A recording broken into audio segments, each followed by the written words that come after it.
2 दिन पहले राहुल गांधी ने जो कुछ कहा, कांग्रेस पार्टी ने बीजेपी के तमाम हाय तौबा के बावजूद उसे दोहरा दिया।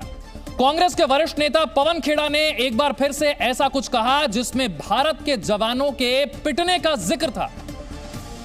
हालांकि इस बार उनके कहने का अंदाज थोड़ा बदला था और सेना के बहाने उनके निशाने पर सरकार थी। और चीन लगातार हर फ्रंट पर हमारे पर हावी होने की कोशिश कर रहा है। हमारी सरकार ने हमारी बहादुर सेना के हाथ बांध रखे, नहीं तो इस सेना को कोई पीट नहीं सकता। तो क्या पवन खेड़ा ये कहना चाह रहे हैं कि अरुणाचल में हमारी सेना चीन के हाथों पिट गई? क्या पवन खेड़ा के पास इस आरोप का कोई आधार है, या फिर सेना के बहाने ये केंद्र सरकार को घेरने की एक सियासी चाल भर है? अगर 2 दिन पहले के राहुल गांधी के बयान को देखें तो ये उसी बयान का समर्थन भर लग सकता है। मगर चाइना के बारे में एक सवाल नहीं पूछा जाएगा। जिन्होंने 2000 स्क्वायर किलोमीटर हिंदुस्तान का उठा लिया, जिन्होंने हिंदुस्तान के 20 जवानों को शहीद किया, जो हमारे जवानों को अरुणाचल प्रदेश में पीट रहे हैं। तवांग के मुद्दे पर कांग्रेस पार्टी के इस रुख के बाद सियासी घमासान और तेज हो जाए तो हैरानी नहीं होनी चाहिए। जाहिर है अरुणाचल प्रदेश के तवांग में भारत और चीन के बीच झड़प के मुद्दे पर सियासत जारी रही। राहुल गांधी के बयान के बाद आक्रामक दिख रही बीजेपी पर कांग्रेस ने कैसे पलटवार किया, यह भी देखिए। और कांग्रेस के नेता जयराम रमेश ने प्रधानमंत्री मोदी पर संसद में चीन पर बहस कराने से घबराने का आरोप लगाया। कुछ इसी तरह का आरोप एक दिन पहले कांग्रेस अध्यक्ष मल्लिकार्जुन खड़गे ने भी लगाया था। इसी कड़ी में जयराम रमेश ने ट्वीट किया और मोदी सरकार से 7 सवाल पूछे। कांग्रेस की तरफ से जयराम रमेश ने पीएम मोदी से पूछा कि 20 जून 2020 को आपने क्यों कहा कि पूर्वी लद्दाख में चीन द्वारा कोई घुसपैठ नहीं हुई? आपने चीन को यह अनुमति क्यों दी कि वो हमारे सैनिकों को उन हजारों किलोमीटर के क्षेत्र में जाने से रोके जहां वे मई 2020 से पहले नियमित रूप से गश्त किया करते थे? आपने माउंटेन स्ट्राइक कोर बनाने के लिए 17 जुलाई 2013 को कैबिनेट से मान्य योजना को क्यों त्याग दिया? आपने चीनी कंपनियों को पीएम केयर्स फंड में योगदान की अनुमति क्यों दी? आपने पिछले 2 सालों में चीन से आयात को रिकॉर्ड स्तर पर क्यों बढ़ने दिया? आप इस बात पर जोर क्यों दे रहे हैं कि सीमा के हालात और चीन से खड़ी हुई चुनौतियों पर संसद में बहस नहीं होनी चाहिए? आपने शी जिनपिंग से 18 बार मुलाकात की और हाल ही में बाली में हाथ मिलाया। इसके बाद तुरंत चीन ने तवांग सेक्टर में अतिक्रमण की शुरुआत की और सीमा पर हालात को एक तरफा ढंग से बदल रहा है। आप देश को भरोसे में क्यों नहीं ले रहे हैं? कांग्रेस प्रधानमंत्री मोदी से इन 7 सवालों के जवाब चाहती है। इन 7 सवालों के जरिए कांग्रेस ऐसा माहौल बनाना चाहती है जिससे लगे कि चीन के मुद्दे पर सरकार बैकफुट पर है और कुछ छिपा रही है। लेकिन कांग्रेस के इस पलटवार की एक और वजह भी है। चीन मुद्दे के सामने आने के बाद बीजेपी ने बेहद आक्रामक अंदाज में कांग्रेस पर सवाल उठाए और इसके लिए जिस तरह राजीव गांधी फाउंडेशन से लेकर चीन से कांग्रेस पार्टी के करार तक पर उंगली उठाई। ये तस्वीर है, ये तस्वीर इसलिए दिखा रहा हूं, इस तस्वीर में देश से गद्दारी कौन कर रहा है दिखाई दे रहा है। कांग्रेस की सरकार थी, भारत का हित नहीं देख रहे थे। राहुल गांधी और सोनिया गांधी जी एक पार्टी टू पार्टी समझौता करते हैं।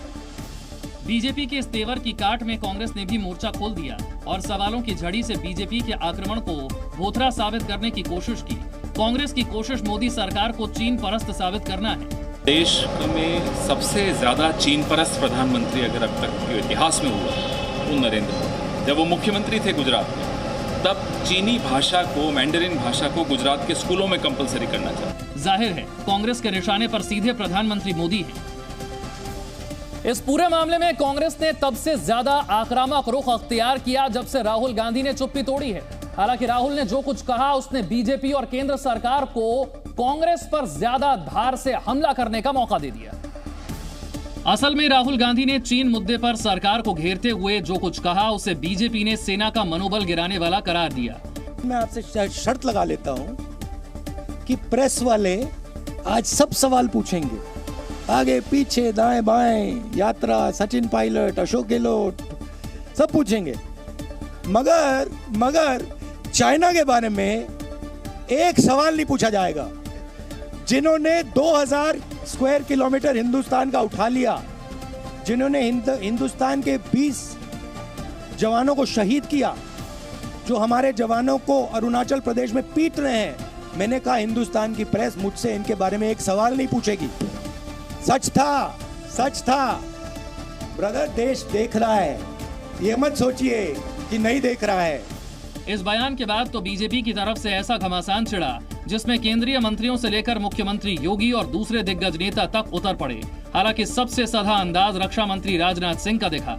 हमने भी कभी किसी अपोजिशन के लीडर के इंटेंशन पर कभी क्वेश्चन मार्क नहीं लगाया, पॉलिसीज को लेकर हमने डिबेट किया।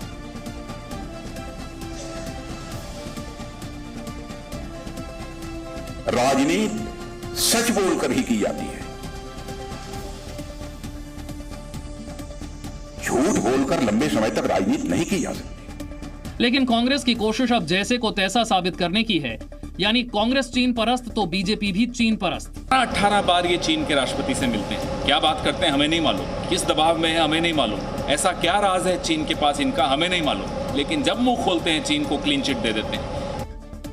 चीन के मुद्दे पर बीजेपी और कांग्रेस में आरोप प्रत्यारोप की होड़ लगी है। बीजेपी के आरोपों के जवाब में कांग्रेस सत्ताधारी दल पर नए आरोप लगाती दिखी, क्योंकि एक दिन पहले बीजेपी ने डोकलाम, पुलवामा और सर्जिकल स्ट्राइक पर कांग्रेस पार्टी और राहुल गांधी के मामले को तूल दिया था कि उन्होंने सर्जिकल स्ट्राइक और पुलवामा पर भी प्रश्न उठाए थे। यह बताता है कि वो भारत की भाषा नहीं बोलते हैं, वो भाषा बोलते हैं जो पाकिस्तान बोलता है।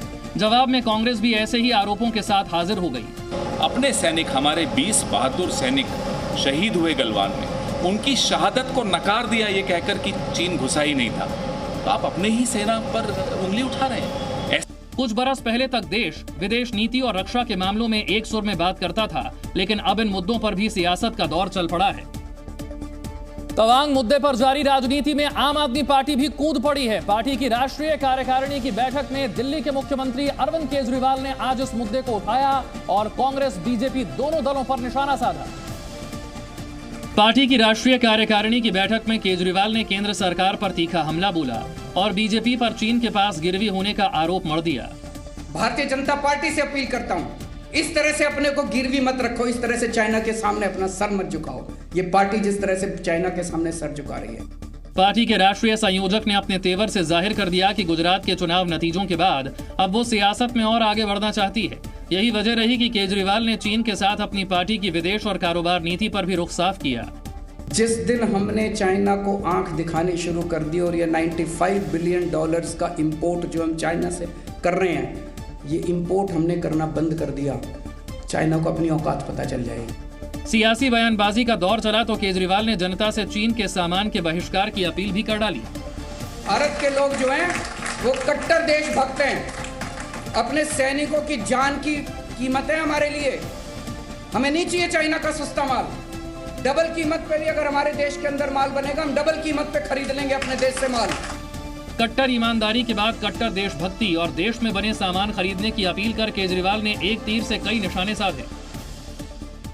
बड़ी खबर अफगानिस्तान से है, जहां पर टैंकर में ब्लास्ट होने से 19 लोगों की मौत हो गई। सुरंग के अंदर फ्यूल टैंकर में ब्लास्ट हुआ है। काबुल से 80 किलोमीटर दूरी पर यह धमाका हुआ। मृतकों में कई महिलाएं और बच्चे भी शामिल हैं। इस ब्लास्ट में 32 से ज्यादा लोग शामिल हैं।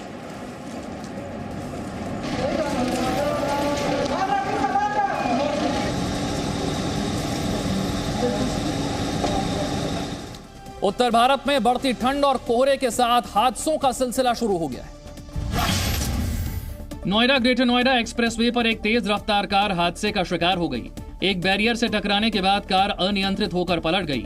इस हादसे में एक ही परिवार के 4 लोग घायल हो गए। हरियाणा के यमुनानगर में घने कोहरे की वजह से दर्जनों गाड़ियां आपस में टकरा गई। टक्कर के कारण कई गाड़ियां पूरी तरह से तबाह हो गई, वहीं 4 लोग गंभीर रूप से घायल हो गए। बहराइच में भी लखनऊ बहराइच हाईवे पर कई गाड़ियां आपस में टकरा गईं। कोहरे के चलते हुए इस हादसे में एक एम्बुलेंस और कई बसें भी शामिल रहीं। उत्तर भारत के पहाड़ी इलाकों में तापमान माइनस में चला गया है।